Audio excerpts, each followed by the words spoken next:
Good morning. Hemshech Ayin Beis, Volume 3. We're on page, top of, middle of page 1284. Aleph Reish Pei Dalet.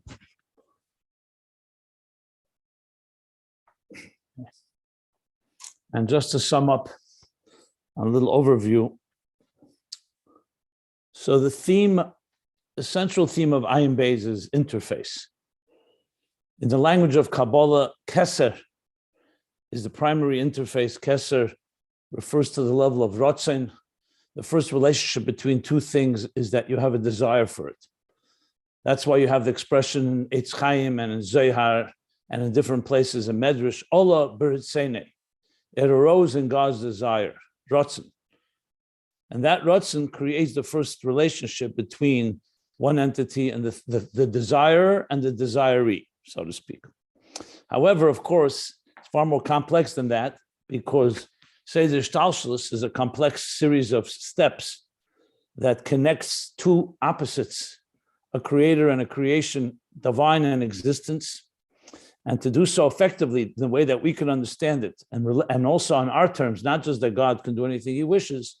There's this whole Seder Shtalshelus, and even levels that are higher than Seder Shtalshelus before the Tzimtzum, and all the way downward, that first of all help us understand the process of how God created, and secondly help us retrace the steps and climb this ladder, climb these stepping stones as we grow and expand our containers and our capacity to connect to higher levels of transcendence and higher states of consciousness, all the way to super consciousness, and all the way to the highest levels, all the way to Atzmus itself. So this is a complex process and a difficult one, and this is called Avodas Ha'adam. This is the work of a human being. This is why we were sent to this earth, is to make a home for the divine in this world, and to do that needs L'Avda L'Shamra, in the language that Adam and Chava were given when they were placed in Garden of Eden, in Gan Eden, to do exactly that, to draw the divine and to refine the world and make it a proper keli. And in Chassidus, there's no limit of how high we can actually go. There's no ceiling. The ceiling is only as far as how far we make an effort to do this. And because God put into place steps all the way back, literally to come back straight to the innermost sanctum of the divine essence that we have ability to access through our avodah. But as I said, it's not a simple process, because we have to contend with our own identity and our own individuality and our ego, not to mention, of course, the nefesh habamis, the animal soul, and all the materialistic temptations that seduce us and distract us. And all you need to do is look around, look in the mirror, look at yourself, and we all know what we're talking about. So it's not as easier said than done. And that's why that's called what we call, again, Avodas Hashem. So throughout Ayin Beis, from the beginning, literally from page 1, it was all about this interface, first laying out the whole map of how the whole structure works, both the immanent energy, what's called Panimi or Mamala Kalam, and Makif or Sevav Kalam, and the transcendent energy, and how they communicate with each other, and how each of them is also made up of many levels. And he continues throughout the Hemshech talking about these forces, sometimes referred to Er HaGvul and Er HaBli Gvul. One is commensurate and relates to existence, the divine that relates to us, and the divine that's beyond us, because that obviously in the formula is an operative mechanism to be able to grow. You need something you relate to, and then you need something that's beyond you. So putting in simple English, that is the process that he discusses throughout the Hemshech. And with all the different details, which I'm not going to go through now, even though I have done summaries pretty much from the beginning till where we're up to, but I'm doing it a little more brief in this case, that he then goes into a discussion of there are two ways to do this. There's a way, what he calls Elikai, what he calls Arimimcha Elikai HaMelech, two forms of Arimimcha Elikai HaMelech. One where we elevate existence from the bottom up, and that's primarily through tefillah, through davening. And the other is Arimimcha Elikai HaMelech, where we draw down the Reimamus. Arimimcha refers to essentially the level of Keser that I just mentioned, Ratzon, Reimamus, a state that is transcendent and above us. And there's a way of elevating to it, and there's a way of drawing it down. And that's primarily through Torah. In truth, that we are right now actually in the middle of a long parenthesis of over 500 pages, 600 pages that began middle of volume 2, that will conclude in a while from now. We have another bunch of pages to get to that, where he's really talking about a Mimcha L'Kai HaMelech Mamata L'Mayla. However, as we understand, they're constantly interdependent on each other, so there's a constant reference to both directions. But as we'll see, when he finishes the long parenthesis, he's going to go back to Teira, Mamayla Lamata. But regardless, in the whole discussion, ultimately it came to the verse, V'yadaita Ayin Beis Levavecha, the Maimorim of Shavuos, Ayin Hey, in volume 2, to explain the concept of how we ultimately can unite the lowest levels to the highest levels, with the big question being that since existence is predicated on the tzimtzum and concealment, how do we get beyond concealment? It's one thing to connect to the divine that we can relate to, but to connect to the divine that we can't relate to and had to be concealed for us to even exist, our very existence is dependent on it. How do we deal with that? So his main primary response was it's transforming the tzimtzum, making the tzimtzum recognize that it's really b'shvil hagilui. And to explain that in a broader way, he went into the pasuk in Beschanan, V'yadaita hayom v'shavesa levavecha ki Hashem hu Elokim, ki Havayu hu Elokim b'shamayim mimal v'al aretz mitachas ein oid. And he literally dissected and analyzed every word in this verse, from the V'yadaita das and hayom is yom and laila, gilui and simtsum, and v'shavesa levavecha, bring it into our emotions. And then b'shamayim mimal v'al aretz mitachas, the yichud in above, Havaya Elokim as it is on a higher level, Havaya Elokim as it relates to existence. And then finally, the last two words, Einoid, is really the theme of this volume 3. He actually begins the whole volume saying, after we understood the yichud of Havaya Elokim, that the tzimtzum, Elokim, is in order to bring down the gili from before the tzimtzum, and the purpose of the oir before the tzimtzum is to be received and ultimately integrated into existence. So both ways, the Helam is B'shvil HaGili, and the Gili is B'shvil HaHelam, in order to bring the Gili into a world that is created through the concealment.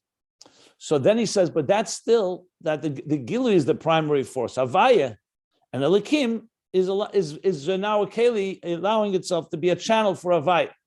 What about the very concealment itself?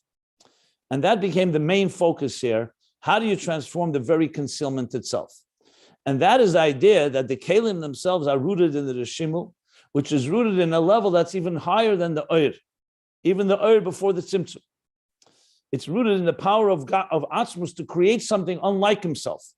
Oir reflects godliness, and that makes sense. But to create something that does not reflect godliness, something that conceals, that comes from a deeper Atzmisdika power. But by definition, it's concealed. And the ultimate goal is that that too should be transformed, in that we should actually see that power of the divine even in the concealment. And now that will be fully blown in full revealed way, la'osid love it. After thousands of years of work of transforming the material world, we'll finally come to a point where not only will this world, will Elokim be, well, not only will the Kelim reveal Oir, but the Keli itself will reveal the Koyach Atzmi in the Oir, in the Keli, which also means in the concealment and in existence and so on. So to explain this, he went into a long discussion about the process of how we actually climb this ladder that I mentioned before, of how we actually refine ourselves and go through the steps of mutfa, murgesh, muskal, to the point that we are ready to receive the highest levels of the divine. We begin as subjective creatures. That's emotional, subjective, impulsive, reflexive, behavioral. But we grow, our mind grows and our emotions grow direct proportion to that. And they both feed each other. And together they ultimately come to realize that there's a reality completely beyond us. And the very subjective emotions become consumed, not with self, but with the divine. Because you realize how it's negay b'nefesh, completely, your whole life is your very life is dependent on it. What is called ava b'chol me'idecha, b'siris nefesh, ava rabba b'tainugim. All that is part of this process. And so the bottom line is that in order to bring down these highest levels of the divine, he explained that we need to have mitzvahs, because the mitzvahs are of divine will, Torah and mitzvahs, But the mitzvahs have to also have kavanah and a neshama to them. Like you said, b'chol moedecha mesiras nefesh. So first he explained the power of mitzvahs, because you must have the mitzvahs, even though they're kelim, and they're defined in a very clear way, in a defined structure, but they're rooted in the highest level. Like I said, keli is higher than oir. So then the other way around, so why then do you need to have the giluyim, the b'chol moedecha and mesiras nefesh? And for that he explained, and now I'm bringing it up to speed where we are right now. He explained on page 1282 that the answer to that is because you want it to come in a revealed way, in a way that also fills and is integrated inside the person. A mitzvah alone only will reach the oiras that are nimshach in kelim. If you want to reach the etzem, so you yourself have to also reach the etzem within you, which is the mesiras nefesh, which is the etzem neshama. And then he added that neshamas themselves are higher than Torah mitzvahs.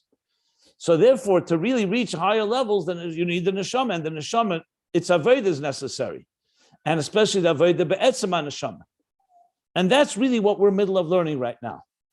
The difference between Torah mitzvahs and the neshamas. And briefly, what he said was that to understand the Shem Havaya, we have to understand the Hayahu Ushmai Bilvad, or in the expression Atahu Havaya Levadecha. That Ato is Atzmus, that's higher than Helam and Gili altogether. Who is the Helam, the Etzem, not just a concealment relative to revelation, but fundamentally concealed. We'll soon learn that this is the level of Neshamas. The Neshamas are rooted there, I should say. And Torah mitzvahs is the level of Havaya, the Oir of Havaya, the Kelim of Havaya, the letters of Havaya, which is of course the letters of mitzvah. And that's the level of Gili. Oir, that's Gili. So there's a level of Oir, Etzema Oir, that's higher than the revelation altogether. And then there's Oir, that's a level of Gili, La'atzmei. It is a Gili La'atzmusei. It's all before the Tzimtzum within himself, what he called Atzilas the Klolos. And in that itself, you have Yudke Vavke. You have the Gili La'atzmei that's completely for yourself. And then there's the Gili La'atzmei as you're beginning to consider and allocate and envision, I should say, and allocate the resources for creation. The teacher preparing to transmit. And all this is part of Havaya. The Yudke and the Vavke. And even the highest level of Gili, he explained, even the highest level of Gili, just as it is in the microcosmic Atzilus, Chachma, which is Reishis HaGili. So it's only the beginning, only the first glimmer of a revelation. But the very revelation means it's for the purpose of existence, because God doesn't need revelation, like he said. La'atzmei, he says, Kav Yochel, these were the words he said, that the exact words were, just looking for the exact expression.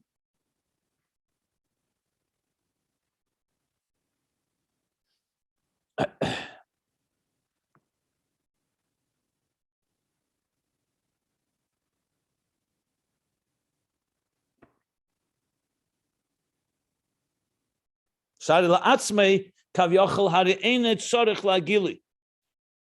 need any gili. So the gili is only for the existence. And what does that mean? Because existence needs to experience the divine, so it needs a gili. Because without it, we remain tachtenim, we remain in a state of concealment. So therefore, God created the very concept of divine revelation in order for the world to experience the divine, and therefore the world can therefore then climb the ladder and connect to the divine. That's the whole purpose of the Gili. Even the highest level of Gili, in other words, even as the teacher is revealing the idea to himself, and it's not even, and it's not associated with the student, that's also for the purpose of the student. Right now, the student can't reach it, but ultimately it's for the purpose of the student. That's why he needs the Gili, for the Tzedach HaElemis. And what means the Tzedach HaElemis? It's like when the person who's building a house. So the Eibishter, when he's building the structure of existence, or the architect is building the house, there's a reason he's building the house, to live in it. He's not building a house just to build a house. He's not building a universe just to build a universe. It's to live in it. That there should be a dira b'tachtenim. In the physical example, that the architect or whoever he's building it for, his family, himself, or others, someone should dwell in it. So safe ma'aseh b'machshava tchila. So even this earliest innovation, the earliest concept, the chachma of the idea of building a house is for the ultimate purpose, for the recipients, for the person who's going to live there. However, the people living there, and definitely the stages in between, are not necessarily privy to all that gilui at this point, because that gilui is within the creator's so-called psyche. But it's for the purpose that what? That they should live there, and they should transform the home into a dira b'tachtenim, into a home for God. So therefore, just as it is, so the beginning of the first gilui is for the purpose of the end, which is the creation of existence. And therefore, the other way around, since the purpose of the creation of existence, which is to what? To have a halas man, an avodah, to transform the world. So of course, that avodah is negated to the beginning of the creation, because that's the reason he created it. He created existence in order to be transformed into a home for the divine. So therefore, when the existence actually creates that home, it reaches to the beginning of the gilui, the reishis hagilui of Chachma. That's in Atzilus the Protis, in microcosm. And the same thing is with Atzilus the Klolus, in macrocosm, in the first gilui.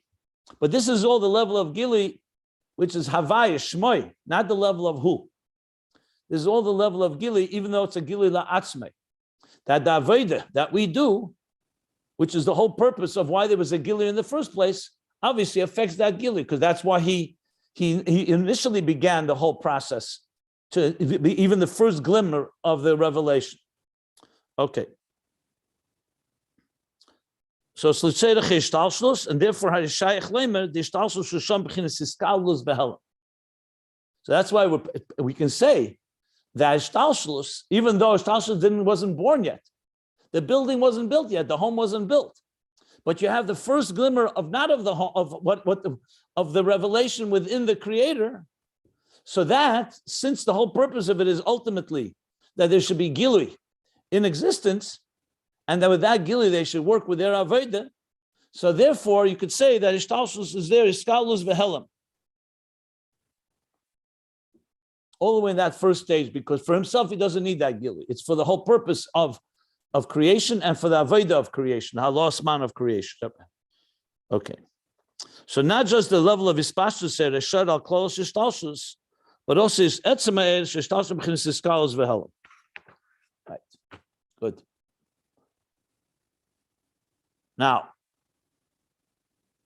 in the next paragraph, I just wanted one more point I wanted to make. I just want to say this. This may be helpful since Basiligani is being learned now for Yud Shvat. There's actually a chapter in Basiligani, the chapter 12 that we're learning now, where it talks about Lamai Lamaila Aden Ketz, Lamata Mata Aden Tachlis. So later in chapter 17, I believe 16 in the Hemshech, he actually talks about almost word for word what it says here. Not word for word, but the same idea. And he says that Hu Shmoi is Lamaila Aden Ketz, Hu, concealment after concealment, and a Helam Be'etzem, he actually calls it Makif, the Eir, he calls it, what does he call it? Makif the Eir Yashar, and Makif the Eir Chezer. Now one is a Makif Be'etzem, Helam Be'etzem, like we're learning here, Hu, and he uses the word Hu. And Shmoi, he says, is the level of Malamata Mata Ad Ein Kates. That it comes down, Ein Sof, all the way downward in a revelation after revelation. And he says both of them are the root of Sevav Kalam and Mamala Kalam. So the ideas we're learning here are actually very much related to those two levels that he's discussing, Hu or Shmoi. There he goes on to say that Shmoi itself has two levels, similar to here, Yud K and Vav K, where he talks about Shem and Shmoi, Shem and Shemeis, but that's later in the Hemshech, not again chapter 12, but later on, just as a footnote here. And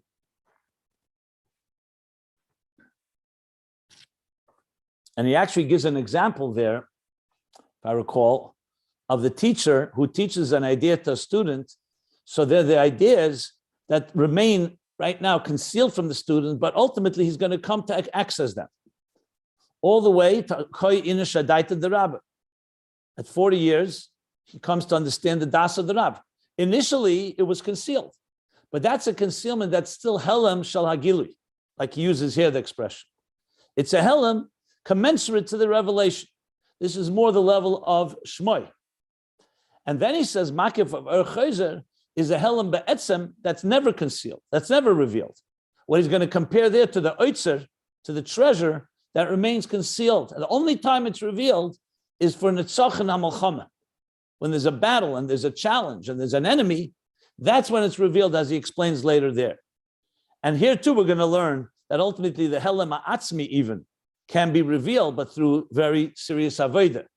The Avodah Mesiras Nefesh, as we're going to learn, which is similar to the Avodah of Nitzachon that he talks about in the Hemshech Basilagani. So just to round it out a bit. Okay, now on page 1284, the next paragraph, which we're in the middle of right now, he says, he's coming to explain more, what does it mean that something is beiskalalus in a higher level, meaning it's there, but it's not revealed yet. So he wants to understand better and explain in a better way, explain more elaborately, this idea that he said that Ishtalshlus is encompassed in this level of Gili La'atzmei, even though it's not yet revealed to the other, but it's there encompassed in a concealed state. So he said, Ishtalshlus of Esesphiris, Hadiyadua, and I'm just summing up what we learned till the middle of till the parentheses Kiyadua. He says it's known that Tachten in Ishtalshlus, in the progressive order of the cosmic order of Seder Ishtalshlus, of the spheres, every lower level first existed in a higher level. And I explained, because God wanted it to be created in a logical manner, without any leaps, that it should make sense, that there's steps, like links in a chain. So even though the chain can be a very long chain, but the last link in the chain is ultimately linked to the first link in the chain. And that's what gives us the stepping stones to be able to connect to the divine. So every chain is connected, every link is connected to a previous link. Every step is connected to the next step. So every level, the Tachten is kol tchila be'elyon, and therefore it's not a chidush when it emerges. It's yetsim ahelam elagili. It's coming from a concealed state into a revealed state. And he gave several examples. First example was seichel and midas. Midas that are born from a contemplation. So first there's an excitement, a midas shebes seichel, where the idea excites the person. You're not yet drawn to it. Like I've given an example. Sometimes something really, you find something very precious and valuable, but you don't necessarily say it's for me. You find this with shidduchim sometimes. Someone suggests a shidduch for a friend, really great person. And then you come to realize, one second, that great person, why about for you? Because it wasn't yet affecting your midas. Midas. It's only the midas shebeseichel that the mind is excited. So the midas are for klulim beseichel, but they're united, and nechshavim, they're considered like secondary, tofel, secondary, and in a sense overshadowed, if you wish. It's not the right word. Tofel means secondary to the ikar. The ikar is gili haseichel, and therefore the midas are not murgish yet as emotions. They're more cognitive emotions. Okay. Like he said in Avodah, he gave an example of, we see in Avodah, that first, before a person gets excited in their heart, they get excited in their mind. And they recognize the value of God, of the Creator, and with a divine pleasure, with a divine pleasure and fulfillment, and we spend different excitement, joy, or divine reverence. And that's chesed v'gvura hamachusim b'seichel that are not murgish yet. They're not felt. The second thing he said, al derech zeh, it doesn't seem like it's a second example. It seems like in this context of emotions and mind, he says, al derech zeh, nichlu esis hamachshava belev, that in the heart, you also have the letters of thought. When you're thinking, when you're excited about something, you're in this ball, you're stimulated by something in the heart. So there are thoughts, but the letters are encompassed in the hevel alev, in the cavity or in the breath of the heart, and they're not obvious, as I explained on Friday. And then chen hevel hadibur, and also the very breath of speech, which manifests in eish mayim ruach, in a warmth and a moisture, and in a breath in the air of physical breath, is rooted in the more ethereal breath of the heart. And that's where we start. But in the heart, it's still not a breath that we can talk about like inhaling and exhaling. It's a cavity, it's like a pump. So there is a breathing mechanism going on, but it's still in a concealed state relative to the, and from there will originate, from there will emerge, I should say, the actual breath. So this is what he said. Now in the parentheses, we're going to learn more about these havolim. What are these havolim? Now hevel in Hebrew has many meanings. Hevel here means a cavity, a space. Hevel could also mean breath. Hevel havolim, for example, also means nothingness, vanity even, in Kehelis. Because it's considered, why is it called hevel? Because hevel means like air. It has no substance to it. So sometimes used in a negative form, when you say something is hevel havolim, it's nothing, it's meaningless. It's making a lot of noise. It's like a lot of hot air, as they say. A lot of air without substance. In Tanya, the end of chapter 1, when he speaks about the Dali Yeseder Saraim, the 4 elements, and how they're the root of negative characteristics, he compares Ruach. So there he says Gaiva connects to Eish, but he says Ruach is also Heilalus, emptiness, idleness, because it's like empty like air. There's also the positive of Ruach, which is breath in a positive way. Now, the fact that Hevel can be called also a cavity is because in order for there to be breath, you have to have a cavity. Something that's completely closed and sealed, there's no breathing going on. So the fact that there are havolim, it means there's a opening, you can say, a cavity, an opening between 2 states. So we're going to learn now that there's Zayin havolim in general.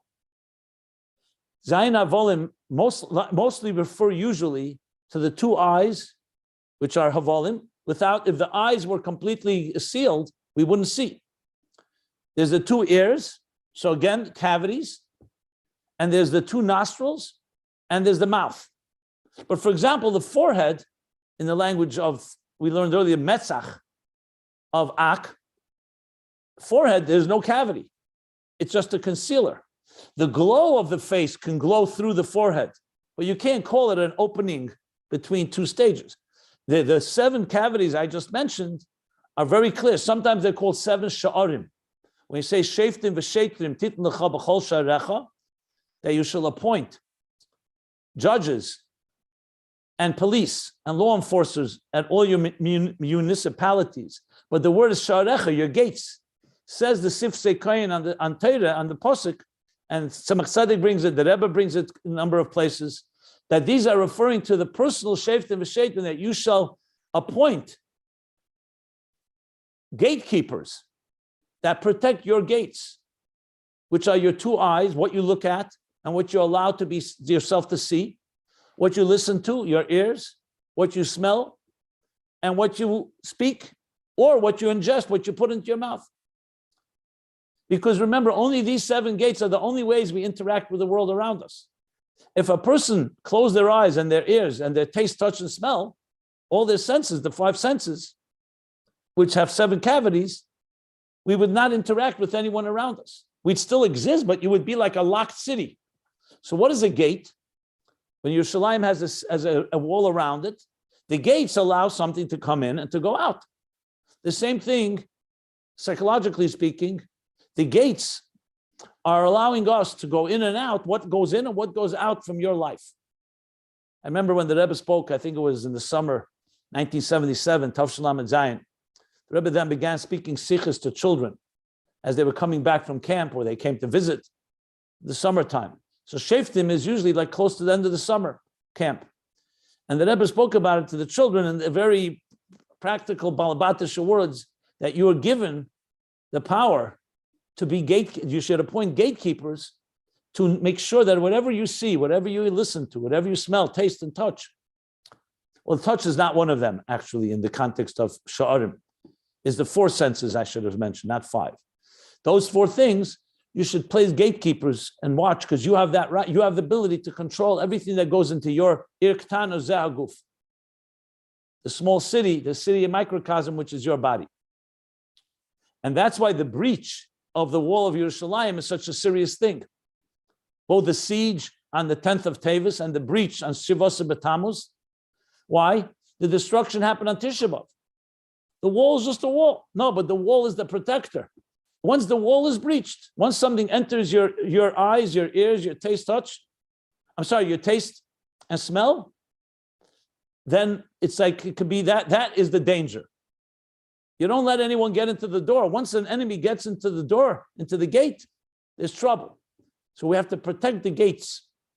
And when there's a breach, God forbid, it's a breach that's allowing something into your inner sanctum. But getting back to here, I just wanted to give a little introduction what havolim are, because when you learn it on its own, the Kabbalistic aspect of it, it can be very esoteric. So now he's going to talk about these havolim. So here we talked about two hevel halev. So the lev has cavities. There's no question. The lev has a ventricle and a cavity that allows the blood to travel and allows the oxygenation to happen, the oxygen to flow. So, and the same thing, the hevel hadibur is the mouth that allows you to speak and allows you to breathe. And speech is part of breath, meaning you need breath to speak. It's not just enough to have words and letters. You have to have, he said, eish mayim ruach. So in the parentheses, and we'll soon try to understand why the Rebbe Rashab feels it's important to bring here. Remember, all of this is coming to explain his scholarless of a lower level and a higher level.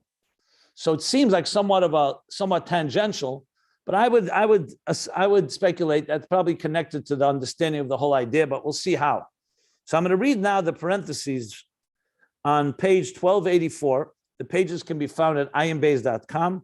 The line begins, B'harkova da eish mayim ruach. Ruchin yakshay behelam v'yotza legili. He's talking about the hevel hadibur originating in the hevel halev. So hevel here means breath, could also mean the cavity, and they're interconnected. Ukiyadua, and as it's known, shezeu inyan zayin havolim iloyin v'zayin havolim tatoyin. That this is the inyan of the 7 higher supernal, let's call it cavities, and zayin havolim tatoyin, and the 7 lower ones. Mehevel adibur. So the 7 lower ones, most likely are the 7 that I just identified: 2 eyes, 2 ears, 2 nostrils, and the mouth. Mehevel hadibur adrei ma'mailos. So this includes from the hevel hadibur. One of them is the mouth speech, the cavity of the mouth, or you could say the breath of the mouth. Adrei ma'mailos, to the highest of levels. So in other words, the zayin havolim tatoyin, which is by us, it doesn't say it explicitly, but they evolve from the zayin havolim eloyin and ruchnius in the higher levels. The kamoisha zayin havolim shebemidus shebelev.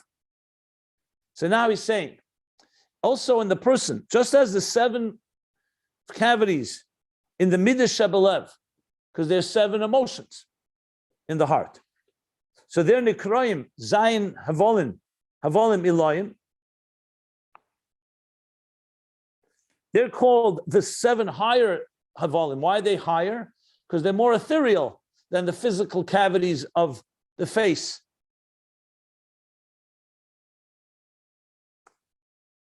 Legabe zayin havolim the dibur shenikra zayin havolim tatoyin.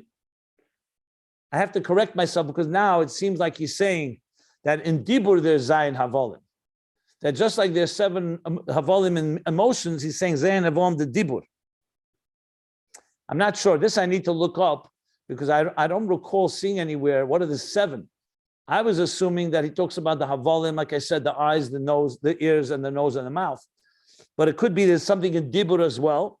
Shenikroim zayin Beis is zayin havolim tatoyin. Kach zayin havolim the midas nikra zayin havolim tatoyin legabe zayin havolim the bina. Okay. So what he's expositing now, and this is an important point as well, in Seder Shtalshelus, this is a new thing that you probably have not learned very often because it's not very common in Chassidus. There are places in Birei Azayah, Tzemach Tzedek talk about it. So I just need to give again a little more introduction to what I said. Just as it is in the human being, we have different types of faculties. We have Chachma, Bina, Das, Chesed, Gvura, Tevares, Netzach, Yesod, Malchus. We also have, if you may recall, in volume 2, we have Parsois. We have membranes that separate. You have, for example, the parsa, which is the Meitzer Hagorin, the throat, separates the head from the torso. You have in the heart itself, you have membranes. We have the diaphragm, So all this was discussed. So the human body is not just faculties, they're also so-called partitions. So if you think of it like in the Mishkan or the Beis Hamikdash, which the human body is a microcosm of the Mishkan, or I should say the Mishkan is a microcosm of the body, which is a microcosm of, say, the Ishtalshelus of the Tselem Elokim. God created existence in the divine image. They're all a reflection of each other. So you see in the Mishkan, you have Kodesh HaKadoshim, Kodesh, and Azara. And they're divided by partitions, by curtain, a mosach, curtains. Same thing in the Beis Hamikdash, was the same idea, built differently, but the same concept. Generally speaking, the Kodesh Kadoshim, the Kodesh and the Azara are the three parts of the body, the Reish, the Guf, and the Regel. This is explained by Rabbeinu Bachai, the Shalah, and others. There's a whole sefer from Teres Ha'ela, from the Ramah, where he explains how every detail in the Beis Hamikdash corresponds to the human being and to the state of the Ishtalshelus. So bottom line is, partitions are also part of the process. But there's another thing that when you learn Eitz Chaim, you see that when you dissect the anatomy of the human body, there's also cavities. You have, not only do you have faculties and organs and limbs and partitions, like I said, membranes, you also have cavities. For example, you have the nasal cavities, the nose, you have the cavities of the eyes, the ears, and the mouth. And then there are the cavities within the body, in the heart, and in other parts, the lungs, and so on. So in Kabbalah, discusses more at length each level as it corresponds to the spiritual dimensions. Here he's not referring to all of them, but he's basically saying that Zayin Havolim exist on all levels. Generally speaking, there's 7 higher ones and 7 lower ones. And so he says, so just as the 7 Havolim of Midas are called higher than the 7 Havolim, the 7 cavities in Dibur, so he says also the 7 Havolim of Midas are called Tatoyin compared to the Gabe Zayin Havolim, the Bina. Because in Bina, you also have Havolim. Just as in a Bina, in the mind, you also have membranes. We spoke about Parsoy, the right brain, the left brain, the center. We talked about that earlier, the different membranes in the brain. So there's also cavities. And the cavities, the spaces, so to speak, exist on all levels. So right now, he's defined already 3. The Zayin Havolim in Dibur is lower, Tatoyin, compared to the Zayin Havolim in Midas. The Zayin Havolim in Midas is Tatoyin compared to the Zayin Havolim Debina. U'kamoy Kain, Gam Zayin Havolim Debina, the 7 cavities in Bina, Nikraim Tatoyin Legabe Chochma. They're called lower compared to Chochma. So this is connected to the whole theme here. That here again, you see how everything is encompassed in higher levels, but in a higher level, the lower level is encompassed in it, and it's called lower, and that's called higher. To the point that also the 7 cavities in Chochma, Nikraim Zayin Havolim Tatoyin, the guy Zayin Havolim, the Midah Shebe Keser. Because higher than Chochma comes Keser. And in Keser, there's also Midah Shebe Keser. So he's saying that Chochma is called lower compared to the 7 cavities in the Midah Shebe Keser, the Kach Adreim HaMailas, and so goes to the highest of levels, Ukiyadua Be'inyan Havolim Da'ak. Yeah, as I suggested earlier, this is, as is known, this whole idea is discussed in the Havolim and the cavities of Ak, Adam Kadman, which is the primordial man, the Adam Kloli, that in a sense encompasses all of existence. So there, in Eitz Chaim especially, and it's based on Zohar and other places, talk about these different Havolim, what they are, what the 7 are, and how they're expressed. Now, we talked a little about it earlier when we say Oizen Chaitem Peh, which is the ear, the ears, the nose, and the mouth of Ak. Ear, nose, and mouth, ear, nose, and throat. And we talked about the Metzach of Ak, which is not a cavity, it's closed. So we have been discussing some of these levels. But these are more Kabbalistic terms. What in simple English, it means that just as in the human being, you need to have different limbs and organs, you also need passageways, which are the cavities, and you need partitions that govern and guide the flow. because if you don't have the partitions, if you don't have the curtains, so to speak, and these the flow would also be inappropriate. You need to know when something flows, when something is regulated. They regulate the flow from one cavity to the next, from one limb and organ to the next, and so on. So it's not really relevant to go into the whole detail of Zayin Havolim. If you are interested, you could go to Sefer Al-Kutim, Samach Tzedek, and there's an Erech Havolim, Hevel, that brings more sources for this.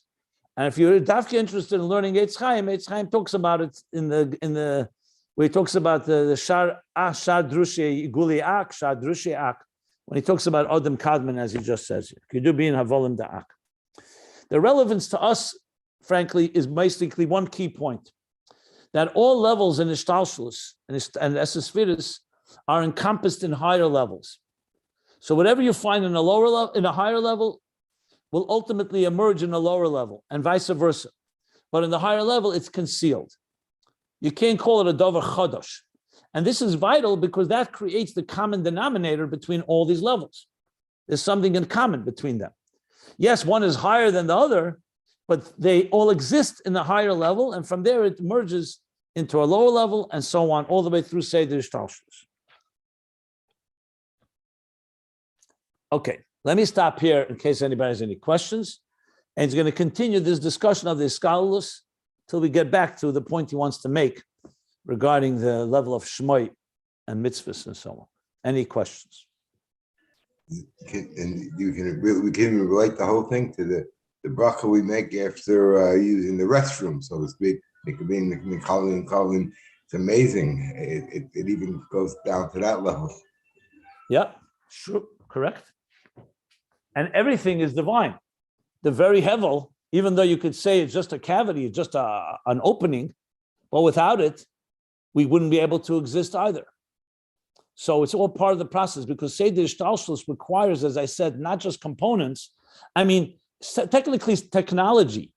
Every machine built is copying the human body and nature, which is a constant process. You have parts, but you also have valves and gauges and interconnections and breakers. Imagine you didn't have a circuit breaker. The flow of electricity could surge and blow your circuits. And the same is in everything in life. Everything in life, everything in existence requires all the different balances.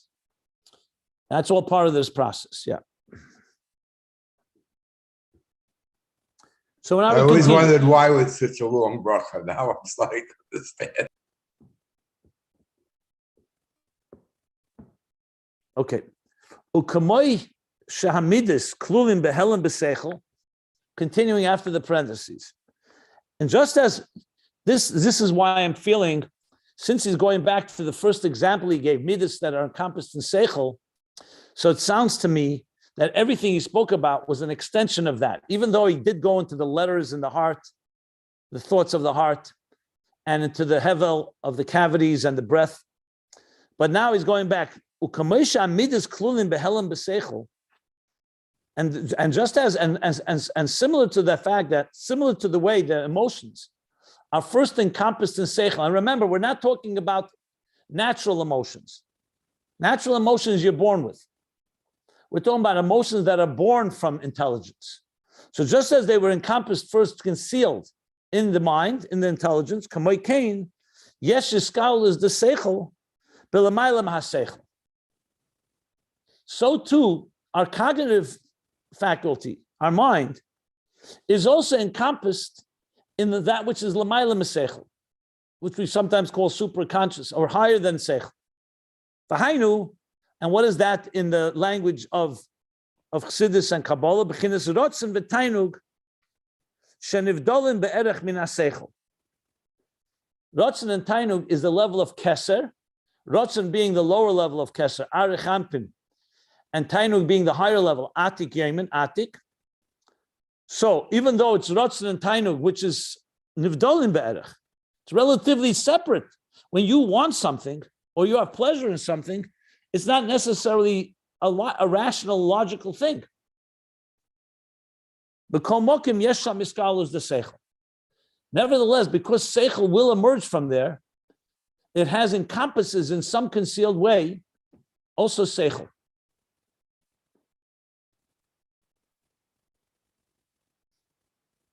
Like we speak about, there's also chachma of arich and chachma of atik, chachma stima. We don't just speak about them as super rational desire and pleasure. There's also super consciousness there. There's a super rational state. However, it's not the rational that we are familiar with, because it's, like I said, super conscious. So there is rooted the conscious rational mind that is seichel. Now, reading this, the parentheses becomes even clearer in a way. Because what did the parentheses say? Exactly that. That just like the Hevel, the Zayin Havolim of Dibur are lower compared to the Zayin Amidus of the heart, and the Zayin Amidus of the heart are lower compared to the higher Zayin Havolim in Bina, and Bina is lower than Chachma, and Chachma is lower than the Midus in Keser, all the way to the highest levels. So just as it is with the Havolim, he's now saying the same is true, like the Midus in Seichel, the Seichel in Lamayla Meseichel. So in other words, even though there are leaps, and we say Chachma Ma'ayin Timotza, that Chachma in some ways like Yesh Ma'ayin from Keser, because we don't know when we say Koyach Ma, we say an idea, where did it come from? Bina, you could easily trace to Chachma. You comprehend an idea that was based on this and this point. Someone came up with a concept, and Bina developed it. Midas can be traced to Seichel. But Chachma and Keser is Nivdalim, there is a certain leap, but it's not a total leap. Whatever is there in Seichel was encompassed earlier. Seichel is encompassed in an earlier stage. And this is all to demonstrate it's Gilead Helem and not true Chidush, which is very valuable in the context of Avodah, because if it would require Chidush, then in a way it would defy our very structure and system. We want to be able to acclimate ourselves and to grow. When a student is growing and expanding his or her containers and understanding more of the teacher, it's all in stages. There's no tremendous leap. There's no miracle going on. It's a process. Yes, some things are very concealed and it takes time till you can internalize them. But at the end of the day, you're internalizing, and it's not shattering or suspending your containers. So there's a Gilead Helem going on, even from, as he said, from Chachma, from Seichel to Lamayla Meseichel. U'kamoishanu royim ba'aveda shebelev b'nekudas harotzen shalamayla ma'atam. And now again, he's bringing an example from, he's applying it in Avodah. Before he said the Avodah, that before you feel in your heart an attraction and a reverence for God, you first feel it in your mind. That's what he said before. Now he's going to an Avodah that is not based on the rational mind. He's talking about the Avodah Shebelev b'nekudas harotzen shalamayla ma'atam. The idea of Kabbalah soil, that a person wants something, wants to connect to God, like when you say, I don't know if he's talking about that level per se here. That may be a higher level, like Mesiras Nefesh. But the point being is that there's an element when you're a person in Avodah, like we said, Re'usa Deliba, which is a connection to Kudas Saroch Shalamayla Matam. Someone say, why are you ready to sacrifice your life for God, for mitzvahs? And there's no real reason. It's not rational. It's not like because you're going to get something for it.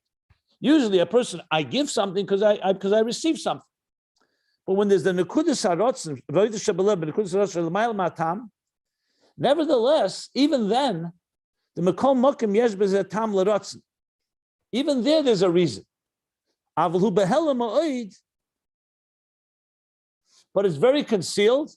The Yetzer L'Gili Mehelome, and it emerges and is revealed from its concealed state.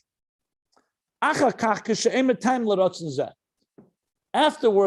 when he articulates and states the reason for this rotzen. So in other words, when you look at it, a person from the outside, ostensibly it seems like he's doing it. It's a certain form of, I don't want to say stubbornness in a negative way. This is what he wants to do. Mordechai would not bow to Haman. Even though you could give rational reasons, it would help the Jewish people. Why do you have to rock the boat? Why do you incite him and instigate him? So it looks like a rotz, and someone say, let's use our seichel. It's not worth the price. So ostensibly, it just looks like a certain insistence. I just want it this way. And you see by the Rabbeim too, there's a rotzen. And you don't necessarily see the reason until they express the reason, and then you understand. So the rotzen is begoli, is what dominates, is the desire, is the will. So that doesn't mean there is no reason, except the reason is concealed until it's articulated or stated.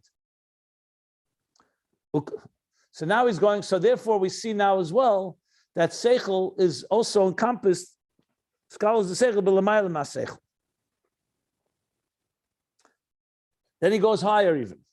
U'kamoy kain, yesh scholars the bechinas harotzen v'tainug, there's the encompassing of rotzen and tainug, desire and pleasure, b'mekeir harotzen v'tainug, b'bechinas yichidas shebenefesh.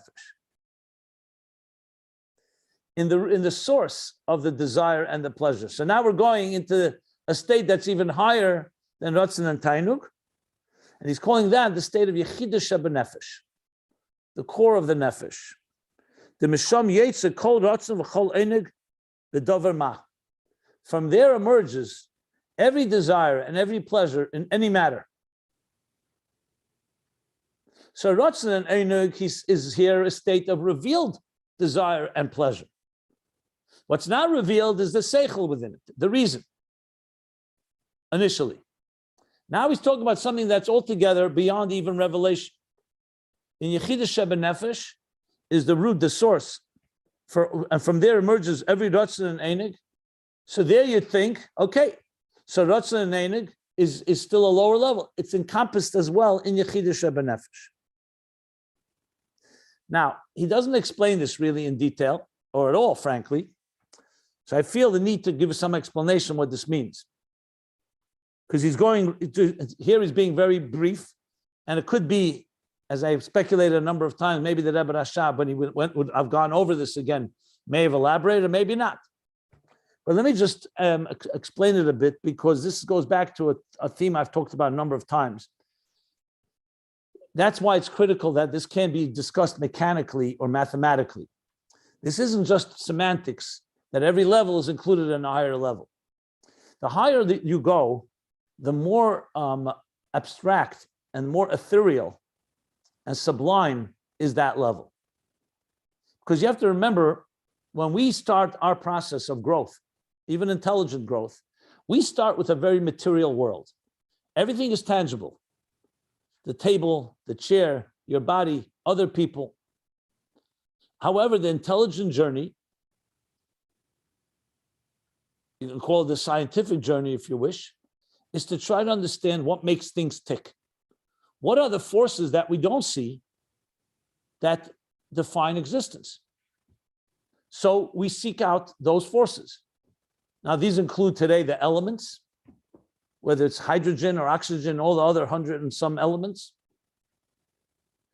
And elements in turn made up of molecules, and molecules in turn of atoms, and atoms of subatomic, subatomic, and as far down the rabbit hole you go, it keeps going.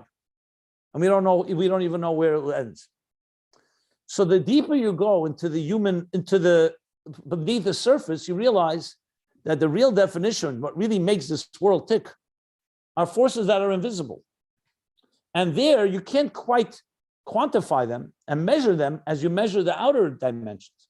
You can measure this table, but elements are harder to measure. You have to use different instruments, and molecules even more, and atoms and so on.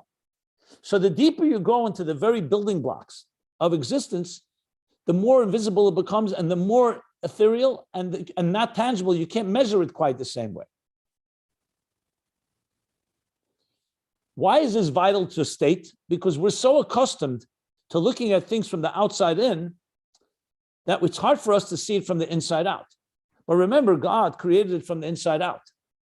There was no material existence in the first place.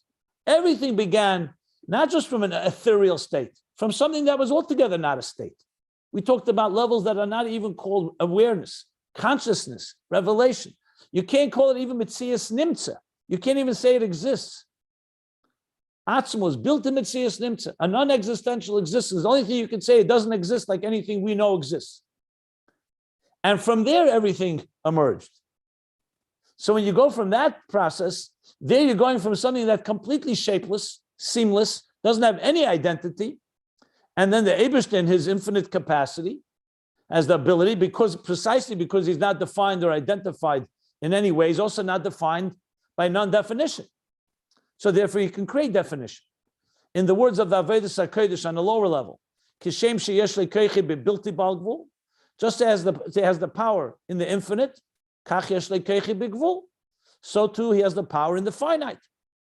And that's already when you talk infinite and finite. What about beyond infinite and beyond existence? So whatever we know of existence, it's so far apart from how God sees it. He sees it completely from non-existential and non-existential, I should say, to non-existential to existential, to all these levels, until you finally have a table. Asara Maimoris Nivraelim is somewhere in the middle. It's spiritual because it's the words of God, but they're at least words. So when you think of Ishtalshlus in that way, everything is just levels. Esses Spheres is just Asara Maimoris, but the divine attributes. Esses Spheres Hagnuzis are not even attributes, they're just divine forces, the divine envisioning the spheres. So it's vital to make this statement, because without it, we are, again, no matter how much we learn about the abstract, we're still not abstract beings. We are physical beings. Now, some people have a more natural knack for abstracting and understanding things that are more transcendent, but it's still not quite as tangible as when you touch something and you measure it. And that's why it's so critical to understand what he's saying really is here, is that our connection is that we want to connect the tangible reality all the way to the highest levels. So in Seder Ishtalshlus, it's all chains. And therefore what is beneath, lower and revealed was once earlier encompassed, but in a concealed manner. Just like the molecules are encompassed somewhere in atoms, but they're not yet molecules. And so on as you go deeper. And that's all in the physical reality. When you get into the spiritual realities, it's even more levels and deeper levels and deeper levels. So the point is, you want to have a total connection.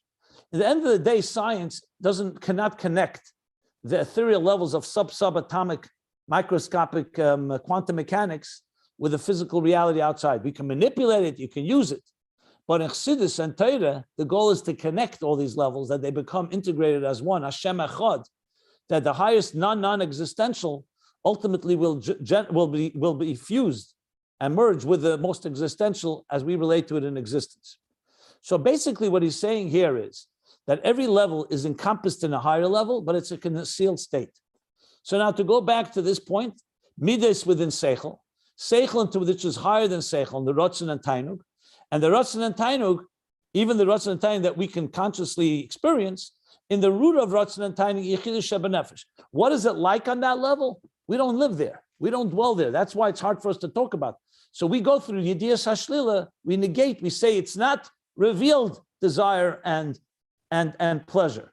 So it's something that we cannot directly see or directly experience, but it's there. And in there is already encompassed the power for Ratzon and Tainug, even though it didn't yet emerge. And I gave the example a number of times, and I think it's a very good example. A child is born, a newborn child.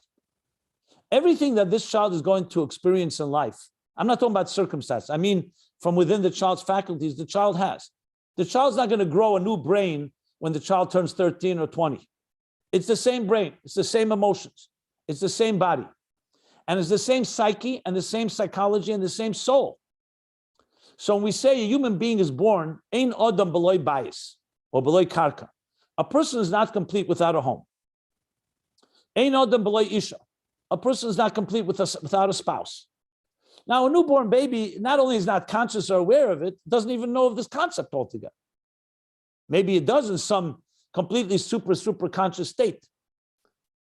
So where is it? Where is this ratzon for a bias that this child will develop later in life, 20 years old, 30 years old, 50 years old, whatever? Or other natural, I'm talking about natural, not acquired skills or acquired tastes. Natural, innate desires that this child is going to experience later in life. Where is it when the child is born? The answer is it's there, but it's concealed.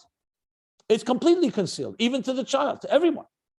We don't know, for example, a child may have tremendous genius talent in music. You can't see it by a newborn child.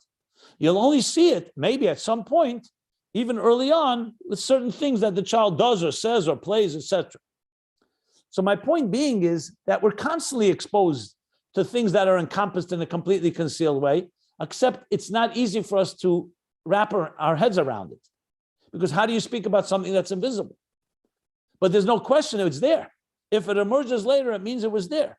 And again, I'm not talking about acquired. I'm talking about things that are innate. Innate things that a human being naturally, for example, the sexuality of a human being. I'm not talking now, we're talking in a healthy form. That's not something that develops when your hormones begin to start growing or at puberty. From birth, you have it. It just takes time, like everything in life, till that becomes a developed hormone or other parts of the body or other parts of the human being that grow to that stage. And we know that's going to happen. Just like the baby teeth will fall out and adult teeth will come in. The adult teeth were not there before, but the potential for adult teeth are there. And that's why it happens. Nobody implants them. It's all part of the natural process. Just as an example, trying to find examples that we can relate to. And the more examples you can find in your life makes this much, as I said, not technical and mechanical.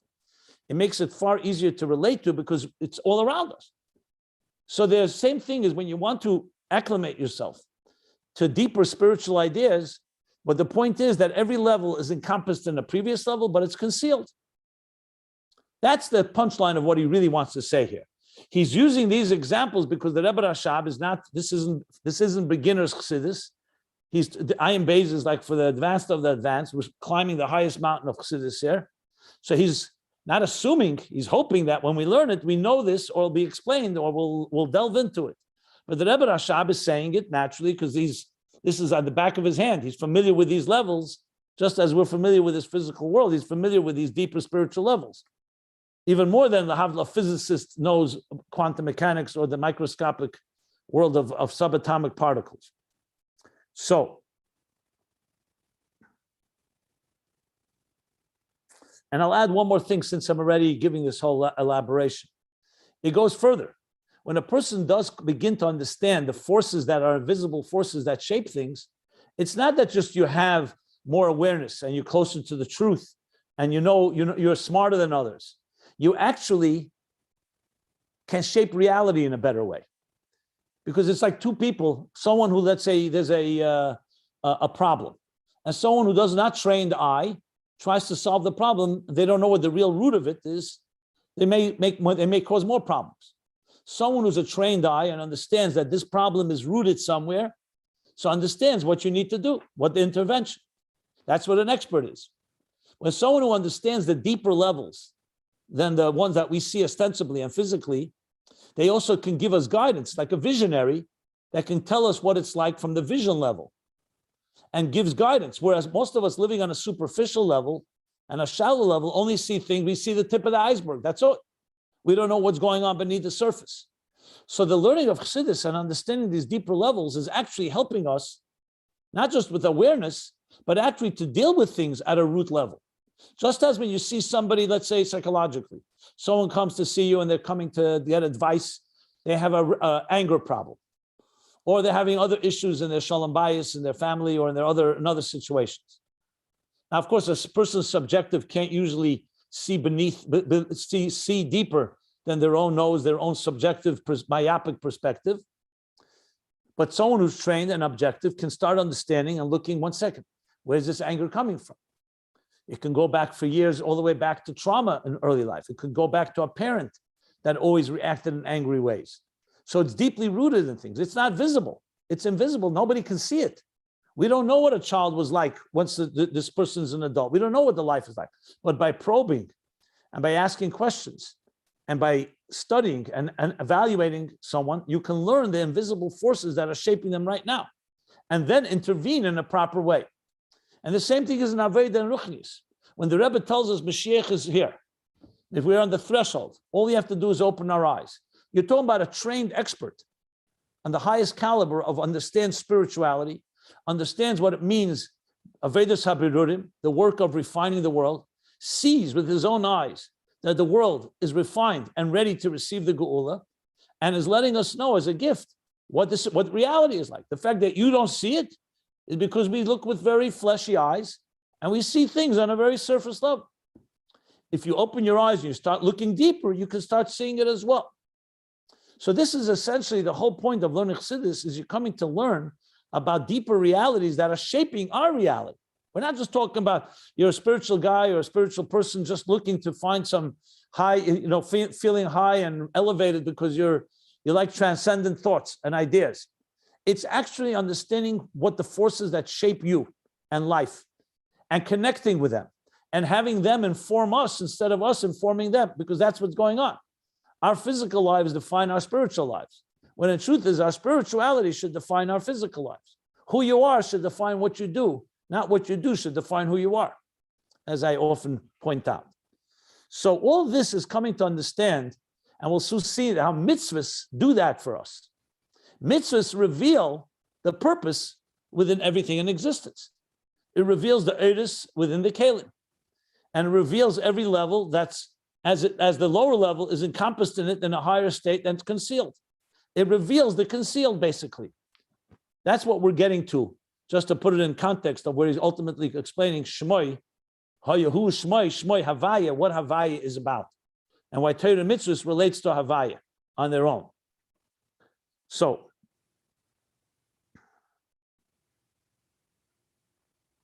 I just wanted to give that overview. Now I think it'll help us understand the continuing hemshech here, the continuation. So I'm going to continue reading now. We'll move on, and it's understood. That what we just defined as each level being encompassed in an earlier level is not equal. Every level is different. The Eina Dema, it's not similar. The Iskalus Hamidas B'Seichel, how midas, emotions are encompassed in the mind, the Iskalus HaSeichel B'Lamayla HaSeichel, to the way intelligence is encompassed in that which is higher than intelligence. Ratzon and Tainu. The midas Gam B'Iskalus B'Seichel Heim B'Chinas Mitzias, because the midas, even though they're encompassed in the mind, they're in a state of Mitzias. Mashenken HaSeichel B'Lamayla HaSeichel Ein B'Chinas Mitzias Seichel. So now he's explaining the qualitative difference. So even though there's something in common, everything is encompassed in a higher level, but as I just explained at length, it's not like you're just going step by step, same quantity, it's just higher levels. It's different qualitative levels. In Midas and Seichel, both of them are very tangible faculties. The cognitive mind contemplates on something, you come to appreciate it and value it, and you have cognitive emotions. You're excited in your mind. That will then translate into actual emotions. However, the emotions in the heart are still concealed in the mind, but you can't say it's not a mitzias. It's just concealed. When you talk about the mind in the superconscious, no, the mind is not sitting in the superconscious just concealed. It actually, the mitzias seichel, as we know it, conscious intelligence is very different on the superconscious state qualitatively. So you see the hiskalus is there, but it's a different type of hiskalus. Just as, for example, elements compared to a physical object, let's say oxygen and hydrogen, which H2O makes water. Now water and hydrogen, if you look at hydrogen on its own and oxygen, they're not very tangible. You can't even see them, but they're measurable. And they're closer in relation, the hydrogen and oxygen, to water than, for example, the hydrogen and oxygen are related to atoms. Because the deeper you go in the more ethereal states, they become far less tangible. In hydrogen and oxygen, they're much more tangible. So that's what he's basically saying, that as we go, that you cannot compare one iskalos to the other, because one is, in this case, mitzias, and the other one's not a mitzias. U'kameshin is barely ill, as was explained earlier, dibra maschel nosei ha'alef. Nosei ha'alef, which goes back literally to the beginning of Hamshech Ayin Beis. This is literally maybe the third mimer. Shavuos, no, the second mimer, the third mimer. Be'inya chochmas timah. Chochmas timah, as I said before, the hidden wisdom, the superconscious wisdom in Arich and Atik, or Arich, Shuatam sheberotzen, which is the reason within the Rotzen, So is the reason within the Ratzon that when the Eibishter says, for example, shteik, kachola b'machshava, what was happening? They were barbarically killing Rabbi Akiva and the Asari Aruge Malchus, the 10 martyrs that we speak about on Yom Kippur. And Moshe Rabbeinu, the Malachim came to God and said, Zu Teira v'zu schar, this is Teira and this is reward. And God says, shteik, kachola b'machshava. Be silent. That's what arose in my will, in my thought, which is like will. So Chassidus says, Chas v'shalom, to say God is just being stubborn. You have to say there was a reason, except the reason defies us. We will never know the reason. But you can't say there's no tam, but it's not like the tam in our world. So he says, we learned there that Chachma says the reason for the Ratzon, but it's completely l'mayla, but l'mayla ma'seichel l'gabe seichel, sheze'in shtek kachol b'machshava. So it's not like, if I, for example, you have a smart person does something, and you don't know the reason, because you don't understand his reasoning, but you trust him. But then someone tells you this was his reason. That is still a tam and seichel, but a seichel of a higher person. You can't call that not seichel. It's right now, you're not able to access that and tell that is reason. But when you talk shtei kachol machshava, you're talking about divine reason, you're talking about a different quality altogether. So you see there that even though there is a tam, so seichel there is a seichel there, but it's a different type of seichel. Like the power to conceive ideas. The power to conceive ideas is not a collection of ideas. It's not a reservoir of ideas. You can think you have a reservoir, let's say, of trillions of ideas, and then when your mind begins to consciously think of an idea, you're drawing from it. No, it's not a reservoir of ideas. You're not going to find ideas in Koyach HaMaskil. It's a power to generate ideas.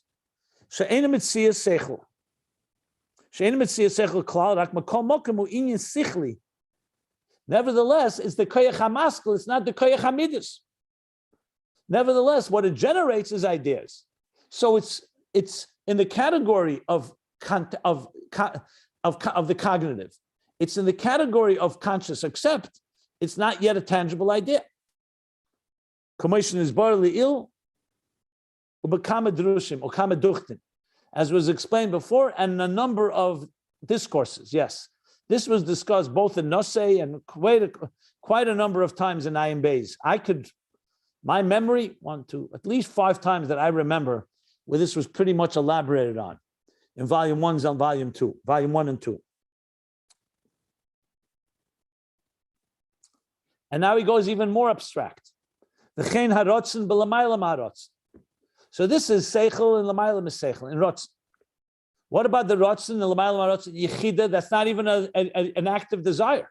Here, God desired something, and we don't know the reason, but God knows the reason. What about something that's higher than desire? It's not yet desired yet. So then, in direct proportion, it's also greater in the lack of substance. So just like this, the midas in seichel is more substance than the seichel in l'maylam seichel. So the rotzen, l'maylam rotzen, is even less substance in the maylam rotzen. So in other words, it's losing more and more of any tangible elements to speak about. And nevertheless, on the other hand, nevertheless, it's still the mocker for rotzen. So it's encompassed in the source for rotzen. It's a source for rotzen, not a source for building for planting a tree or for other things. So therefore, there's something in common, but also, as I elaborated, it also elevates us to a different paradigm. So in a way, when we give a moshel for something, when we learn an idea, and you can't really understand the idea itself, you need an example. So the example makes it more palatable and palpable to the person. And then as you grow, you come to realize the idea without the example. And then you think about the example that you were given when you were younger or less developed. And you realize that example is an excellent example. However, it was a garment. I don't need that garment right now. I shed that garment to be able to understand the idea in its pristine or purest form. So the more you go into the idea, the more pure it becomes, and the garment that was necessary is not necessary, therefore, but it definitely was encompassed in there, because the example was an example for that idea. It was not an example for a different idea. So the idea that we can grow, both, number one, we're growing because we have something to hold on to the next level, because it's encompassed in the higher level, but it's also elevating you. You're coming to a more refined place. You're coming to realize a part of reality that's less tangible than the one that you were used to before. So you see it both the growth. Now remember, if it didn't have these scholars, then there'd be a leap. Where would you go? You need to have something to hold on to. So there has to be something in common, but also something that elevates you to another state of a refined state of consciousness, a higher state of consciousness.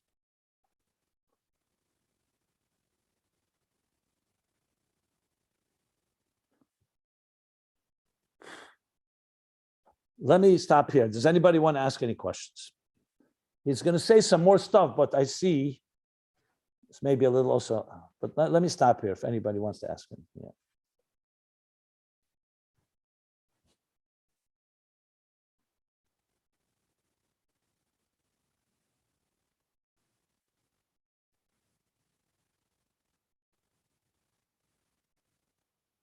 Okay, the next piece, which I think I'm going to just give an overview, just a little introduction to the next piece. We just said, relatively speaking, I mean, I gave many examples in our lives, but what we just learned right now is still really the faculties of a person. Sech midas, seichel, rotzen, tainug, l'maylam rotzen and tainug. He's now going to say that the same is true in the spheres above. Because remember, the whole thing began as a dugma. After he said that b'shtalshus ha'eser spheres in the beginning of the paragraph, that the tachten nimtza kol ba'elyon, tchila ba'elyon, that the lower level is first encompassed in the higher level, he right away then said, u'kamoy al derech mashal, seichel amidas ba'adam. So the mashal is still, this is all part of the mashal. He's now going to go back to the moral. What is this a mashal for? It's a mashal for the 10 spheres. So though in a way, I combine them because I said Rotzen and Tainug is Keser, but the Rebbe Rashab didn't actually say that. He was speaking all within the human being's growth, the levels within a human. Started with Meidus and Seichel, and then went to Dibur and Da'avolim, but then he went from Seichel to L'maylam Seichel, to Rotzen and Tainug, to L'maylam Rotzen and Tainug. So now he goes back, and now, I will read a few more minutes. Let me just since let's tie it back together. He says, the Kamoy Kain, who hadugma. So they say below, should probably say hadugma lamayla. Same similar, an example for what it is above, the b'chinas midas alien is the zod atzilus. So now you see he's bringing back the language of the spheres of atzilus.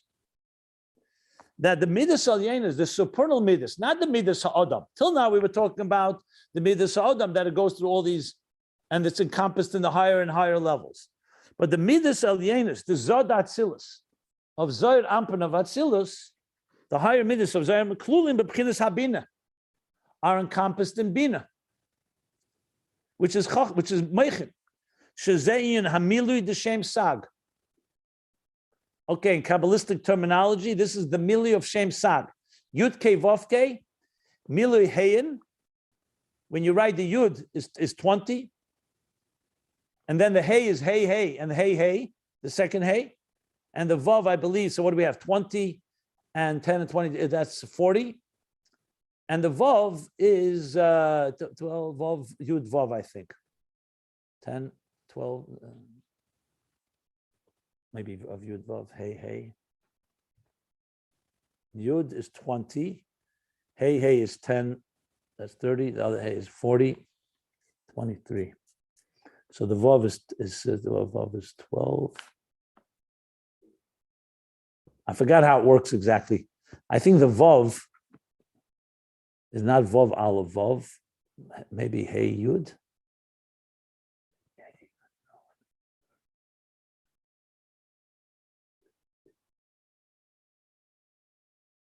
Yeah, my mistake. Sa goes like this.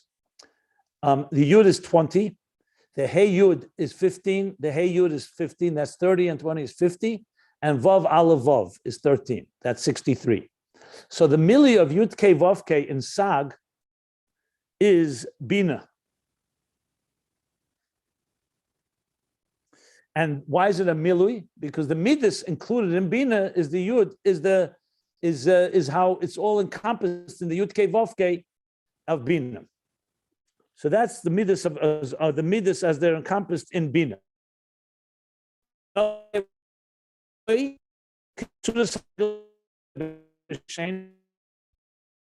another way of explaining is that the Hey Rishena, the Hey You just of lost Yud Kei 10, the Vav last Kei. 10 seconds. It was off. You were muted for 10 seconds. Another way of explaining it is that when you look at the letter Yud Kei Vav Kei, the letter Hey, the first letter Hey, there's Yud Kei Vav Kei, the first Hey, is made up of three parts, right? Three lines: the top, the roof, the right side, and the left leg, which so what is that referring to? That's how midas are encompassed in bina. So the Hey refers to bina. Remember, Yud Kei Vav Kei is the Yud is Chachma, Hey is bina. So the Hey. So what is the small leg? Is the midas as they're encompassed in bina.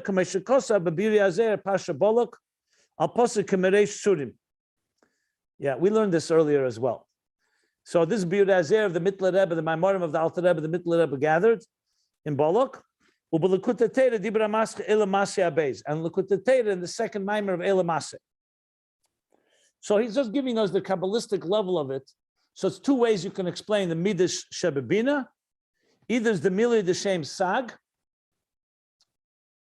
which is the Vav Daled. Yes, the Mili, which isn't the actual, it's not the Yud Kei Vav Kei, it's the Vav Daled, the Yud, the Aleph, and the Yud, which is the Mili of Yud Kei Vav Kei, or it refers to the small leg within the Hey of Bina.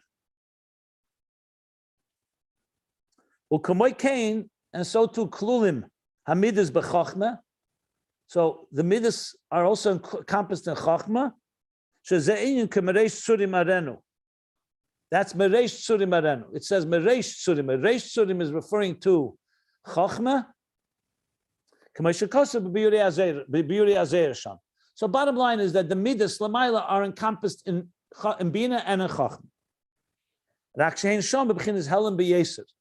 But there they are very concealed, in a very concealed state. For who Ian Vav Ksov is the Abba. Those are the six.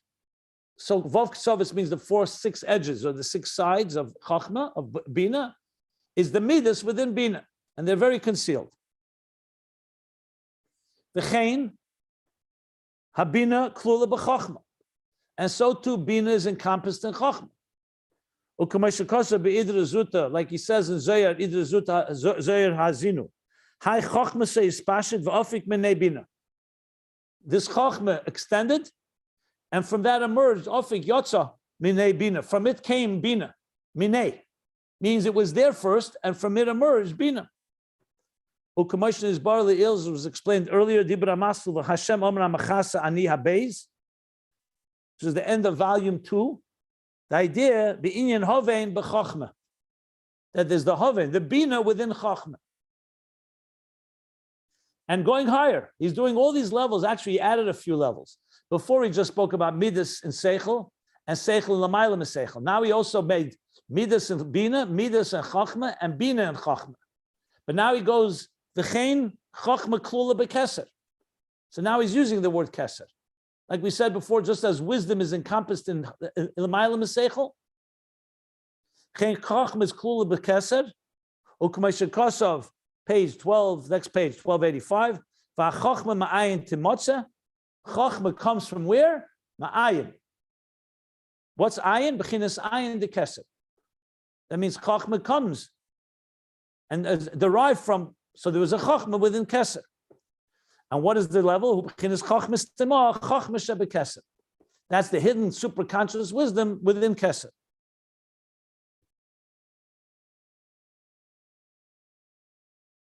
And nevertheless, he savas chachma that seals b'chinas chachma stima kamo yesh ma'ayin.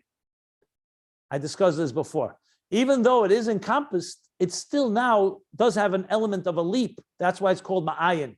Like yesh ma'ayin, commission is bar le'il, as was explained earlier, shezeu al derech mevin dover meteich dover. That's like learning one thing, deriving one idea from another. So to say it's completely disconnected, we said we can't.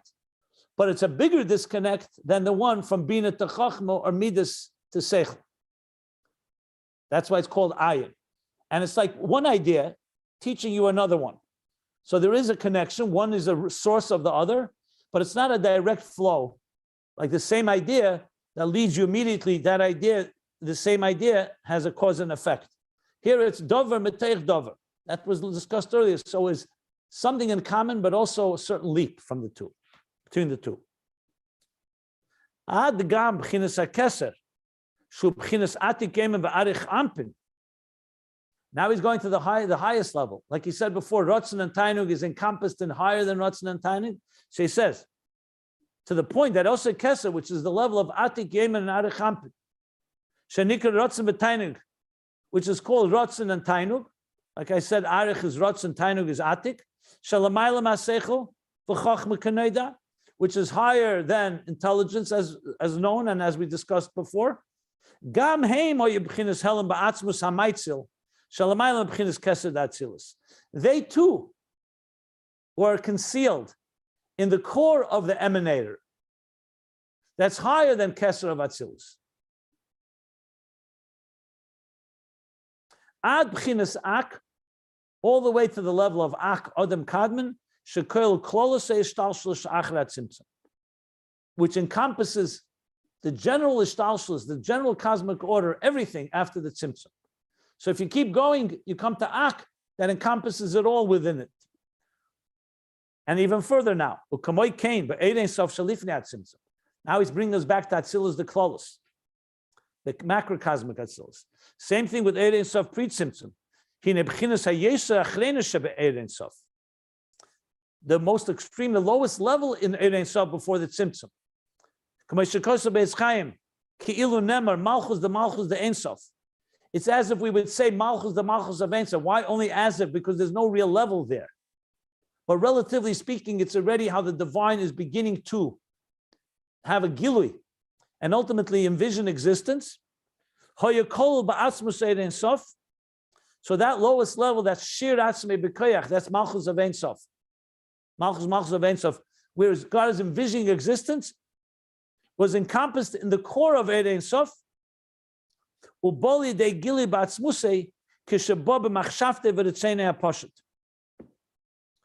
it came into a level of revelation in the core, in Batzmusei, when it came in his thought and in his shapeless or seamless desire.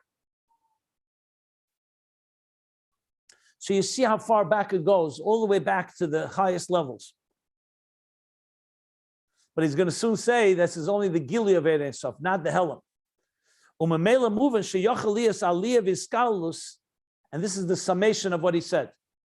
And therefore it's understood, based on this whole explanation, that there can be an aliyah, elevation, and iskalus, and being encompassed, from the work below, from the lowest level, from the lower level to the higher level, to the highest level, to the highest level, to the highest of levels, to the highest level,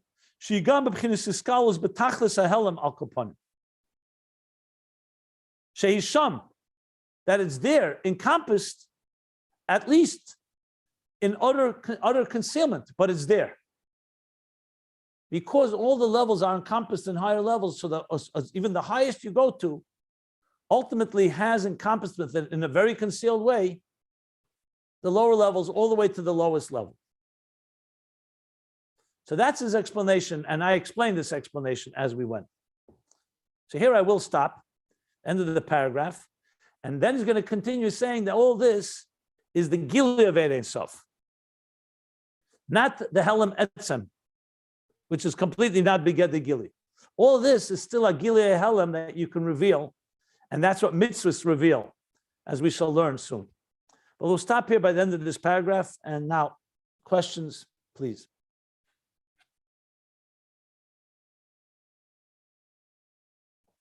No questions? Okay.